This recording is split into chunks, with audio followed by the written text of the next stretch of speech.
What's up, kids? Caleb here from Game Glyph. Do you like X-Men? Do you even know what an X-Men is? Do you like Spider-Man?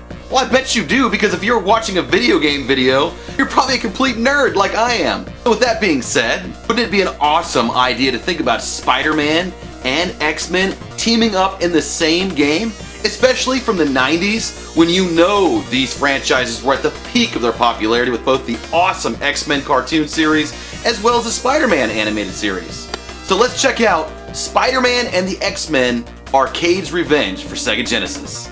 Check it out. Spider-Man and the X-Men Arcade's Revenge was developed by Software Creations and published by Acclaim for Super Nintendo, Sega Genesis, Game Gear, and Game Boy, and released in 1993 for all of those systems, except for Sega Genesis. It was released in 1994. In this game, you team up with Spidey and a few muties from X-Men in all their glorious 90s attire to stop the evil mastermind villain, Arcade. Arcade's basically as if the Joker and the Riddler had butt sex and shit out a baby. That baby would be Arcade. Arcade's famous for creating park-like death dungeons and somehow kidnapping superheroes and having them wake up in his murder world. Implausible to think about someone sneaking up on Wolverine, who has heightened senses and can just stab you in the fucking face in a berserker rage, but reality is notwithstanding in comics as well as in video games, especially video games that are based on comics. I mean, come on, there's no reality there. This is a Marvel game that is not licensed by LJN. It's gotta be good, right? Or at least better than some of the other crap that they've given us. Right. So the way the game begins is with a little bit of comic book exposition, which is perfectly fitting given the source material. You're Spider-Man web-slinging around trying to find your X-Men. Gambit's been given the old Hoover maneuver by the child catcher over here in this truck. So you decide to follow the truck because you realize as Spider-Man that the life of the X-Men depend upon you. The way the game starts out is it makes you play as Spider-Man, and you have to track down all these bombs that are hidden throughout the entire city. And Spider-Man plays pretty simply. You can jump, shoot webs, and of course you can swing from your webs. It seems like your projectile runs out after a while, so you have to be kind of careful and sparing how you use it. And this first level is kind of just a fetch quest where you have to go around following your Spidey senses and get all these bombs and destroy these robots that are in your way. It's pretty easy, but it just seems kind of obligatory and pointless this first level. After you find the bombs, you're then allowed to lead the level, and you're promptly greeted by Arcade, which then allows you to play as your other X-Men. And that's where this game really starts to show you that it sucks. And I told you that it's not really an LJN game, but LJN had something to do with this game. They definitely had a lot to do with the handheld ports because their name's all freaking over it. Once you're actually able to pick your X-Men, that's when things really start to show you that they didn't know what they were doing with these characters. And that brings me to the gameplay here. I love Wolverine. He's one of my favorite characters of all time. I mean, this is what bothers me. Just like in the other Wolverine games, why would you need to take your claws out? Why is there a special way that you have to take your claws out? So you have to like hold down A and press up to bring his claws out. Why would you do that? I would keep my claws out the whole time. But this game just seems really sloppily put together as far as the gameplay is. So all you can really do is jump and shoot and claw, and there's really not any variation in combat. And the animations are really stiff, and the jumping is like really weird, and the collision detection is really weird. You can like pass through objects. I'm fighting clowns as Wolverine, which I'm sure he's done plenty of times. He's killed some clowns and all. This whole game is themed in Arcade's murder world. I understand like the art direction they're going here with clowns, and it's very much like, you know, something the Joker would do. I mean, come on guys, this is like a complete blatant ripoff. So as you can see, I can try to claw through this crap. It doesn't really work. Gameplay in this game is just not good, and like the way he jumps is really weird. Like you can feel his weight, and like his claw reach is too short, and it's just not fun to play this game.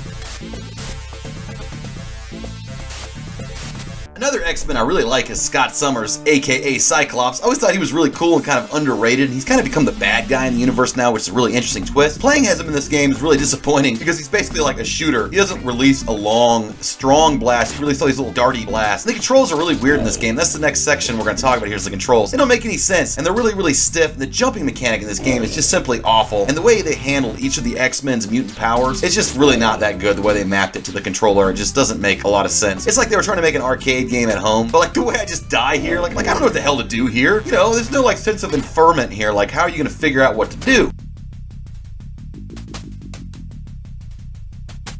Every teenage boy had the hots for Storm, so let's play a Storm. Figure out, oh god, it's a freaking underwater level. Why is a flying character in an underwater level? What a misuse of her powers. What am I supposed to do here? Oh, fuck, I'm dead. That's it.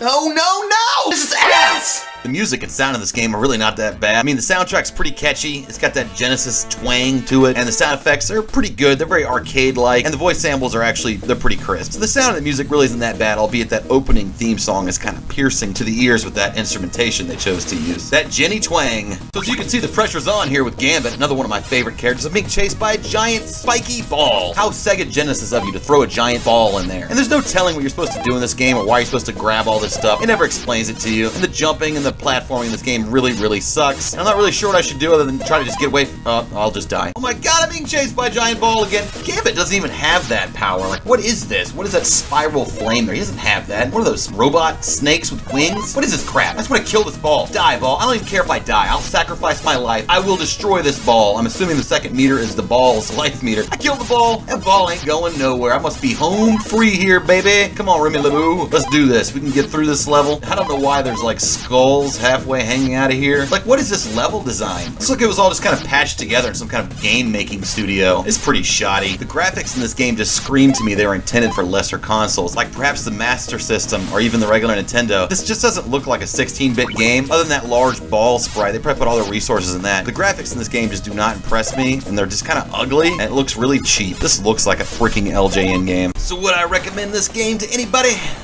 Heck no, this game sucks. Graphics suck, gameplay sucks, controls suck, the music pretty much sucks, and the sound effects, bleh, who cares? This game sucks. Not all the awesome Marvel licenses in the world can save this game from just totally sucking ass. I would stay away from this game. I would give this game a 2 out of 10. I'm only giving it those 2 points because I like the characters that are in this game. That's right, I'm giving this game 2 points just because I like Spider-Man and the X-Men. That's the only reason. Stay away from this turd of a game. It totally sucks.